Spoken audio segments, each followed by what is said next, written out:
Bentang alam dan bentang hidup inilah yang bisa kita maksimalkan. Artinya ngomong potensi, potensi itu tidak hanya sesuatu yang sudah nampak.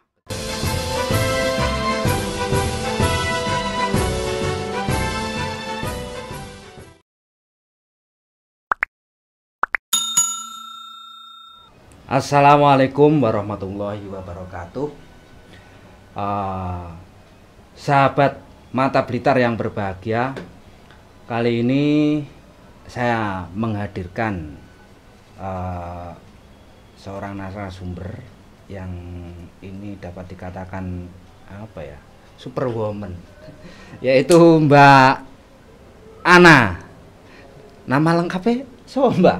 Lilis Anapiara. Oh iya, Lilis Anapiara. Saking akrabe Enggak tahu nama lengkapnya. Nama lengkapnya lali. Pernah. Apa nama lengkapnya pernah tak ingat betul gitu. Lilis Anapiara. Ketemu pertama kali kapan, Mbak? Eling enggak? Ingat tahun 2007 kalau enggak 2006 ya. 2007 pada waktu itu pada sebuah program terkait dengan konversi gas kalau nggak salah. Betul, ya. Ya. Itu. Kalau nggak salah pada waktu itu pas ini ya, pas hamil. Oh iya. Iya kan? Benar. 2009 berarti itu ya 2009. Iya. Hamil Nah, muda. pada waktu itu pas hamil. Gimana Mbak Ana? Sehat kan? Alhamdulillah. Alhamdulillah. Sehat ya. Ya. Masih beraktivitas apa ini? Saat ini aktivitas masih sama, kita masih penggerak pemberdayaan masyarakat dan desa. Ya. Masih dalam hal urusan pemberdayaan. Begitulah. Alhamdulillah. Sejak kenal mulai sampai saat ini, Mbak Ana masih konsisten dalam hal pemberdayaan. Nggak tertarik dalam hal yang lain, Mbak. Misalnya apa? Misalnya ya ke dunia sisi yang lain, misalnya jadi politikus atau apa. Bidang lain yang membuat kita tertarik terkait dengan satu bisnis, yang kedua budaya. Itu aja sih. Oh ya. Bisnis sama budaya ya. Oke Mbak Ana, dalam sesi kali ini Mata Blitar pengenlah memberi sebuah manfaat ya kepada sahabat Mata Blitar tentunya. Saya dengar Mbak Ana sekarang ini masih sebagai direksi BUMDes ya? Ya, betul.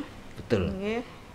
Tetapi karena suatu kondisi kita merencanakan dalam waktu dekat untuk pengunduran diri dari BUMDes Karya Madani Sejahtera. Oh, iya. Itu BUMDes Desa Selorok, Kecamatan Garum. Ya. Ini apa ada hal yang mengharuskan untuk keluar, untuk memilih salah satu antara pekerjaan ini sama direksi BUMDes gitu? Ya, jadi salah satu klausul dalam tanda tangan kontrak kerja saya kan sehari-hari bekerja sebagai pendamping lokal desa di Kecamatan Garum, yang mana salah satu klausulnya adalah tidak boleh double job. Nah, tapi pada dasarnya inilah yang perlu kita gali mungkin betul. Double job itu secara rasional itu yang seperti apa? Betul. Mestinya kalau job itu kan ada gaji. Betul. Nah, itu. Ada tanggung jawab, ada hak. Nah, itu ya. Ya. Jadi misalnya Mbak Ana sebagai pendamping, ya kan? Pendamping yang juga tentunya ada kontrak-kontrak tertentu. Dan kebetulan di desa Panjenengan membutuhkan kehadiran Mbak Ana karena mungkin melihat pengalaman Mbak Ana sekian perjalanan tersebut dari lama. Nah, kemudian membutuhkan yang namanya direksi BUMDes. Gini Mbak, antara pendamping sama direksi BUMDes ini lebih duluan mana Mbak? Sampean? Lebih duluan direksi BUMDes. Artinya begini, direksi itu adalah kata lain dari pelaksana operasional. Betul, kalau di BUMDes ya. Jadi saya sebagai pengurus BUMDes itu sudah sejak tahun 2012. Hanya saja belum menduduki sebagai ketua. Betul. Menduduki sebagai ketua memang tahun 2018.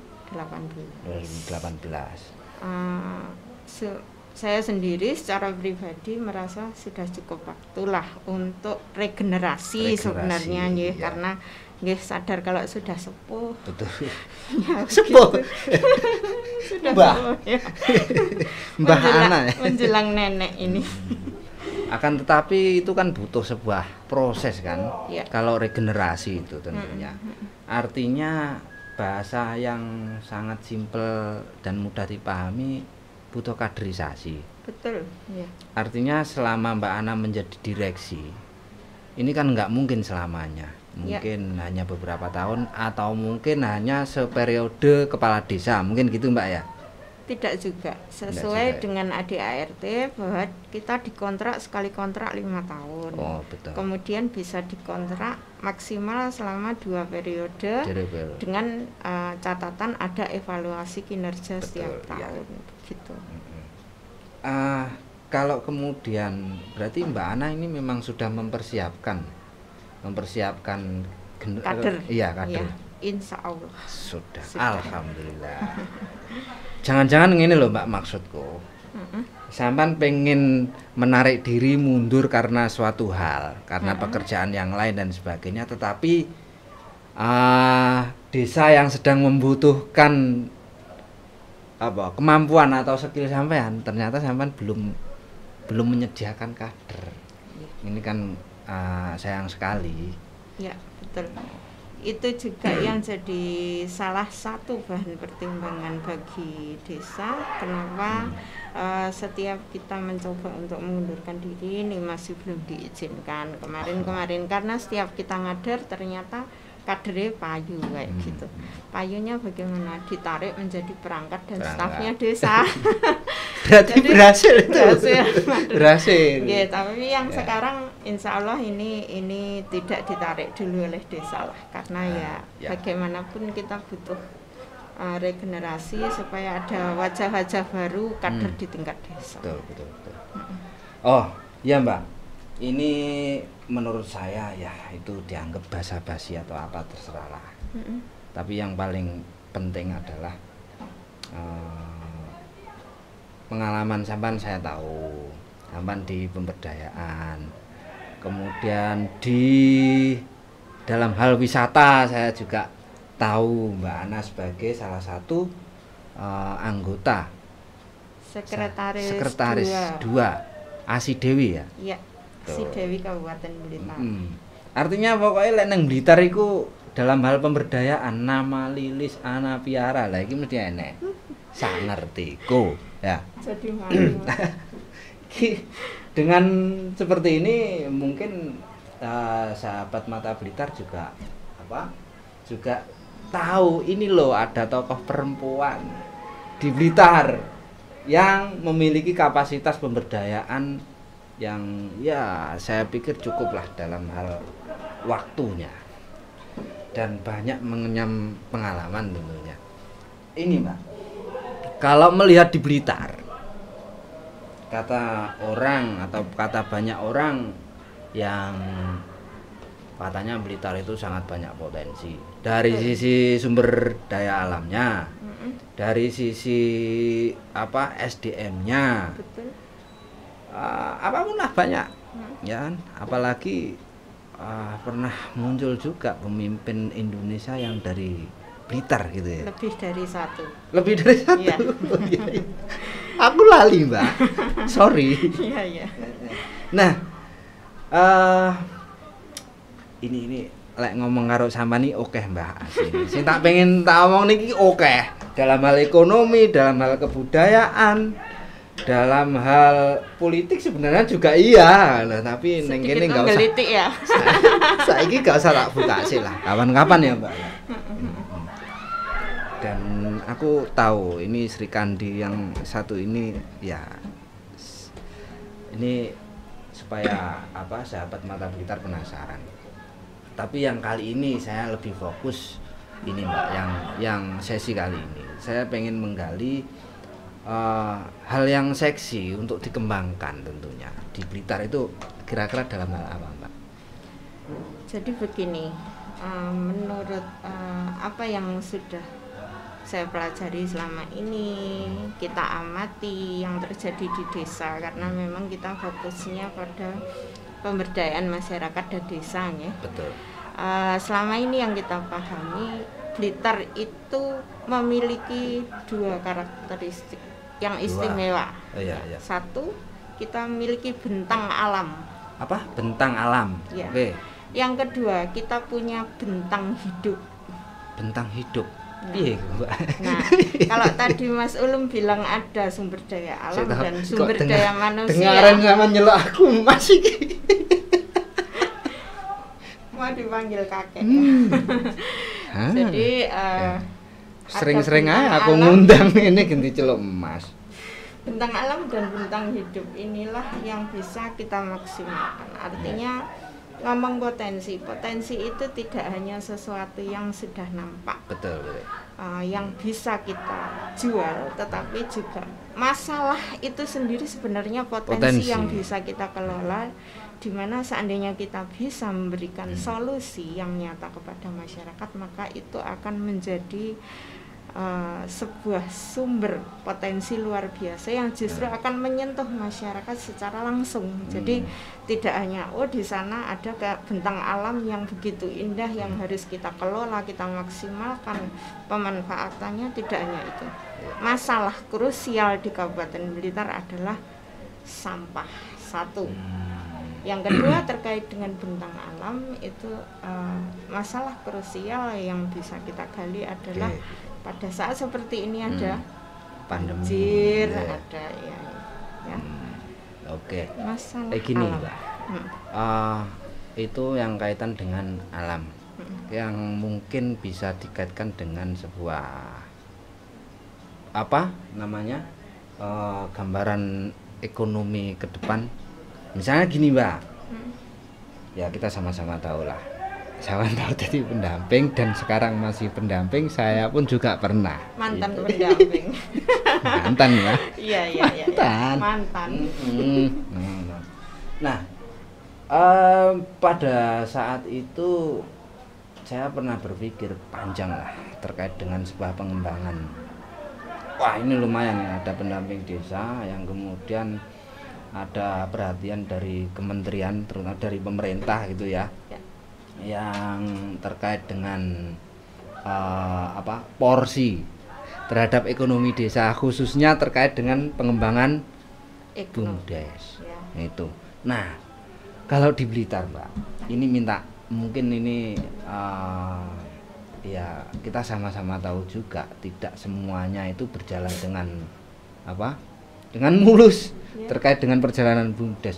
Banyak sekali di setiap BUMDes. Di Kabupaten Blitar itu ada 220 desa. Ya. Berarti normalnya ada 220 BUMDes. Kalau melihat itu Mbak, sekian waktu berjalan bergulirnya undang-undang desa dan dana desa, ini sudah signifikan atau belum Mbak terkait dengan itu? Bicara signifikan secara pribadi terkait hubungan undang-undang desa, dana desa dan BUMDes, ini memang belum ada 50%. Betul. Tapi kalau bicara undang-undang desa, dana desa dan fisik, maka ini sudah hampir mencapai 85%. Yeah. Kenapa? Karena masih menjadi prioritas atau primadona di tingkatan desa terkait dengan pembangunan fisik. daripada pembangunan sumber daya manusia. Ya. Nah, padahal untuk tahun ini dari kementerian sendiri sudah dicanangkan bahwa penggunaan dana desa itu kalau dirangkum untuk dua hal saja. Dua hal saja. Kebangkitan ekonomi atau pemulihan ekonomi desa, dan yang kedua adalah tentang apa? Nah, Aku lali, Mbak, nggak update. mantan pendamping. Iya, tapi lali. Kakek nek sawah. Ya, jadi intinya begini. Kalau desa ini mau membangun BUMDes, ada kebangkitan dan pemulihan ekonomi di tingkat desa, maka yang harus pertama diperhatikan adalah terkait peningkatan kapasitas sumber daya manusianya. Oke, ya. Bukan memaksimalkan pemberian bantuan. Betul.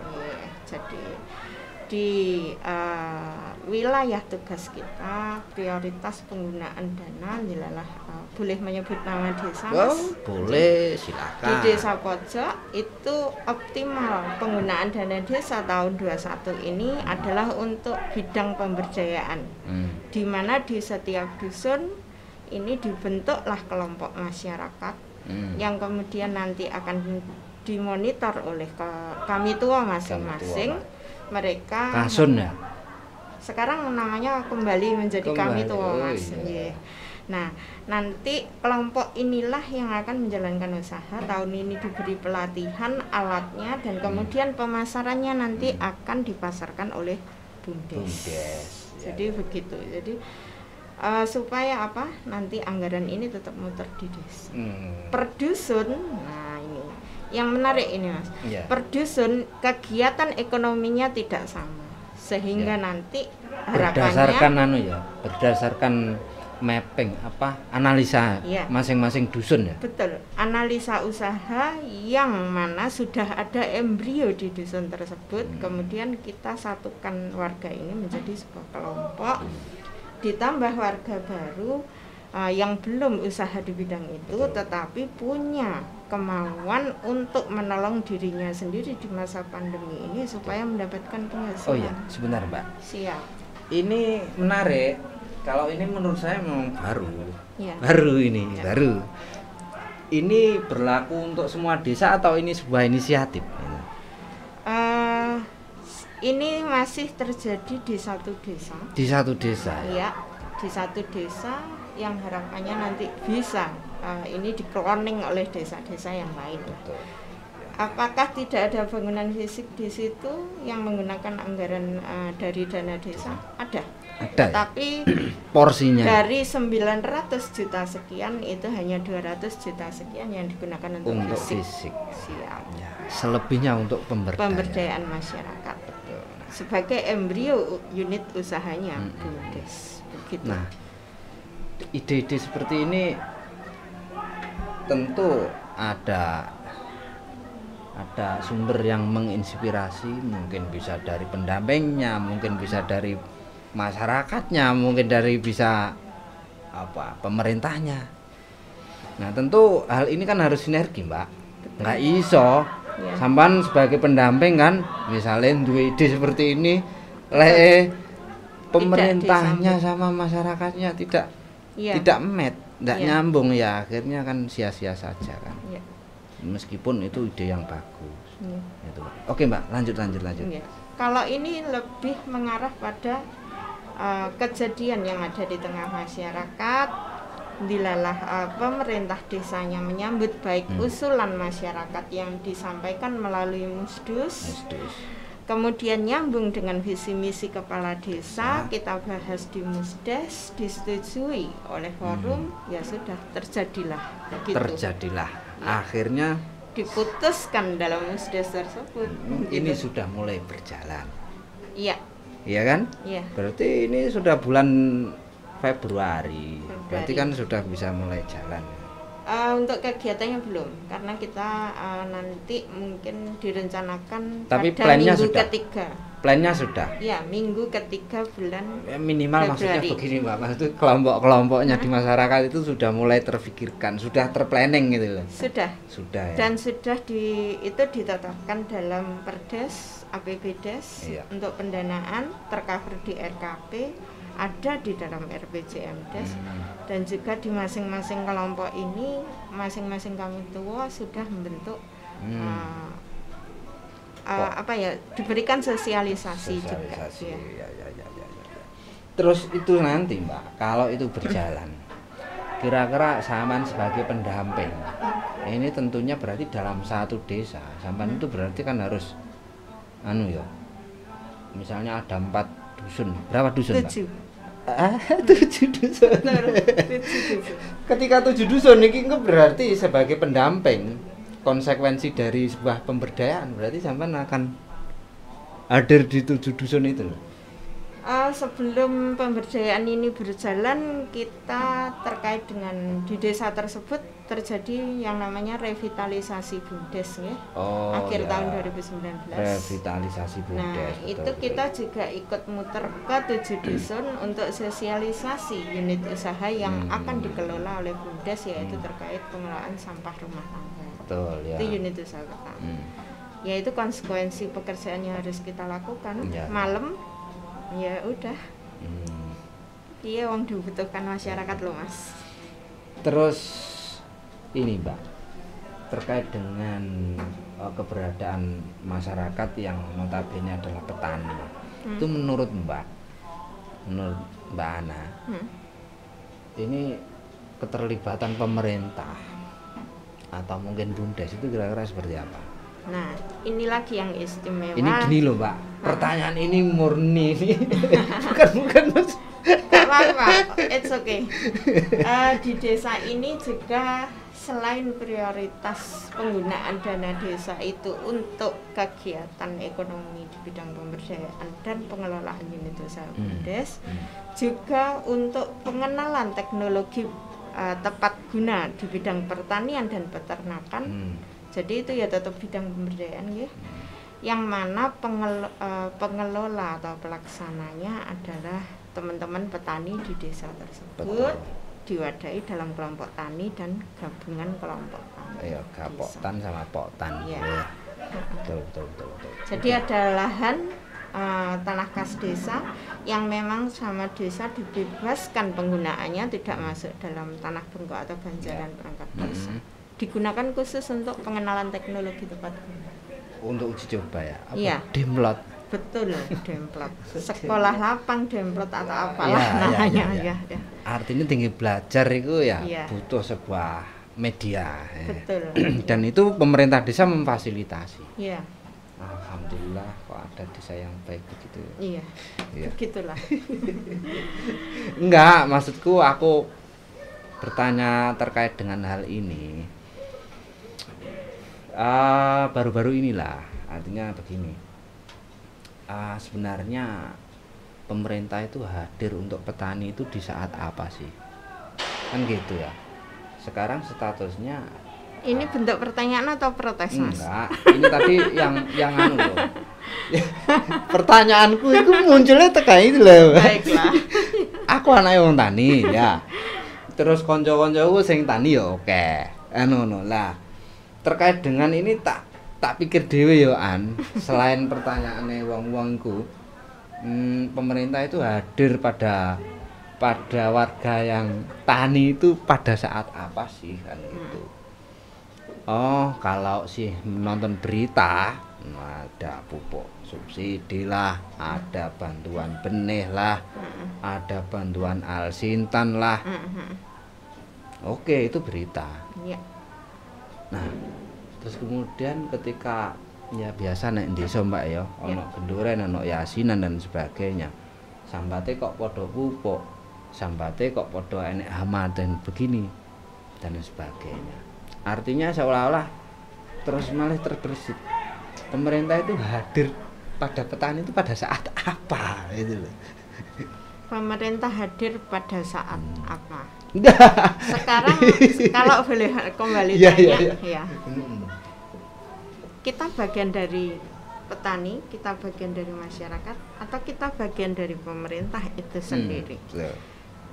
Pada dasarnya kita bagian dari keduanya. Kalau menurut aku ya, kita bagian dari keduanya. Kenapa?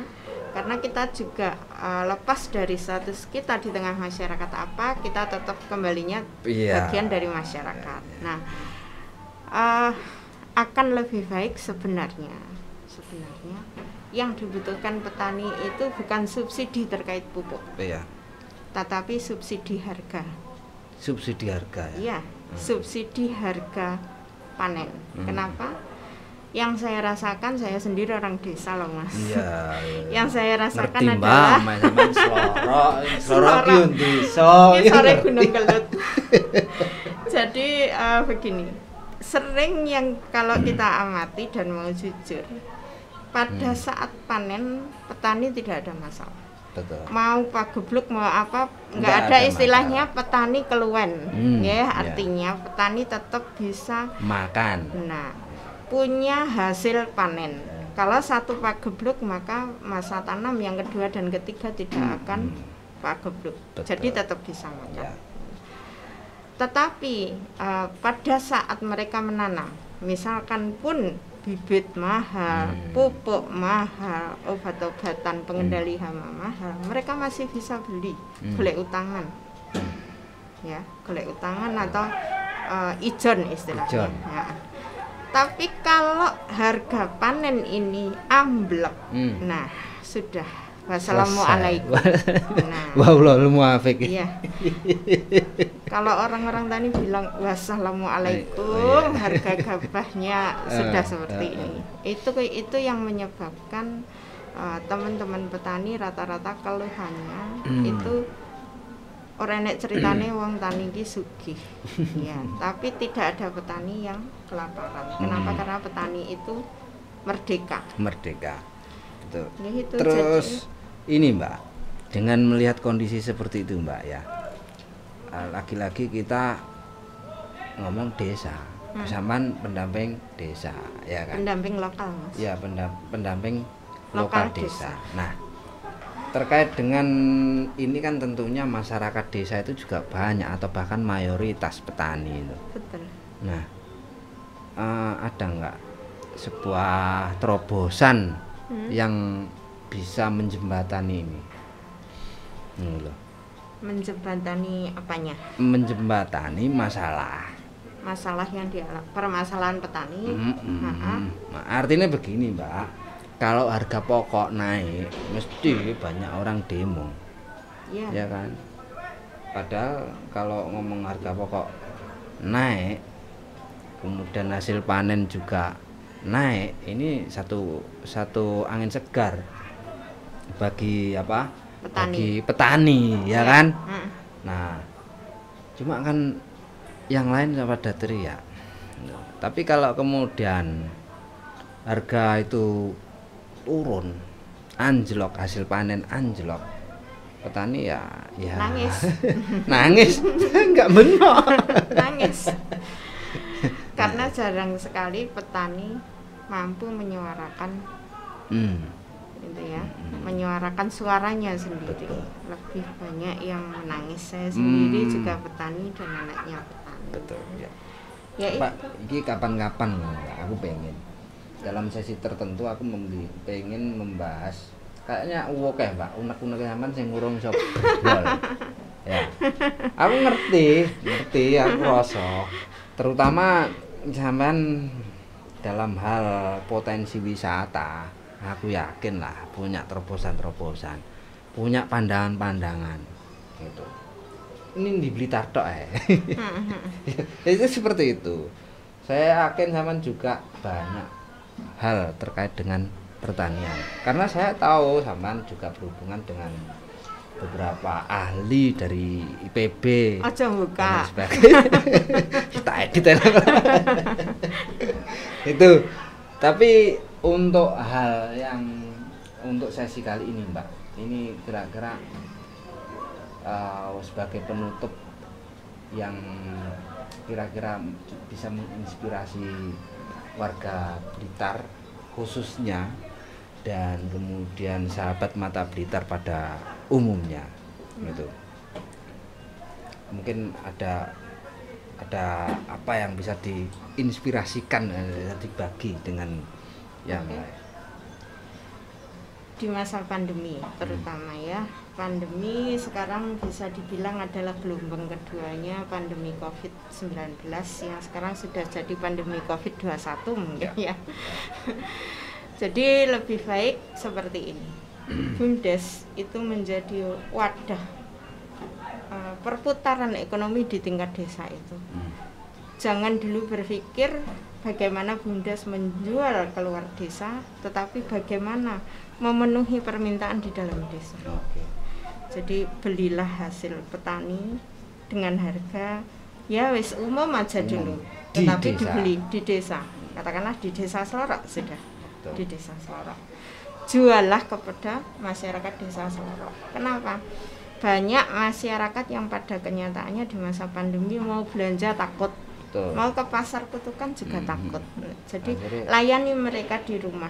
Pesen apa besok ada yang manter ke rumah. Seperti itu. Pesen sayur, pesen sayur. Karena kebutuhan rumah tangga di dalam satu hari itu saja katakanlah 50.000 minimal ya, 50.000 itu minimal.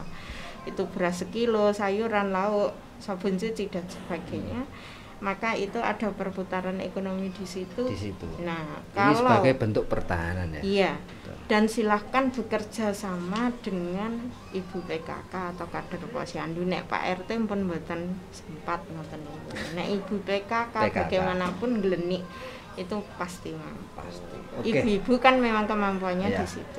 Simpelnya begitulah. Jadi jangan dulu berpikir bagaimana menjual potensi desanya keluar, tetapi bagaimana menjual ini potensi yang ada di desa tersebut untuk mengatasi masalah di dalam desa itu sendiri. Oke, terima kasih Mbak Ana untuk kesempatan kali ini. Atas kehadirannya saya sampaikan terima kasih. Sama-sama. Bersedia hadir dan berbagi pengalaman terkait dengan desa, terkait dengan ekonomi desa, terkait dengan pemberdayaan masyarakat. Dan tentunya sahabat Mata Blitar, banyak hal yang bisa kita dapat dari Mbak Ana ini. Karena dengan waktu yang tersedia ini nggak ada apa-apanya. Masih berjam-jam atau bahkan berhari-hari kalau bisa diceritakan semua.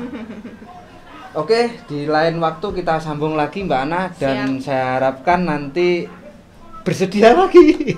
Sehingga aku diceluk emas. Baiklah, ya. Sahabat Mata Blitar, terima kasih.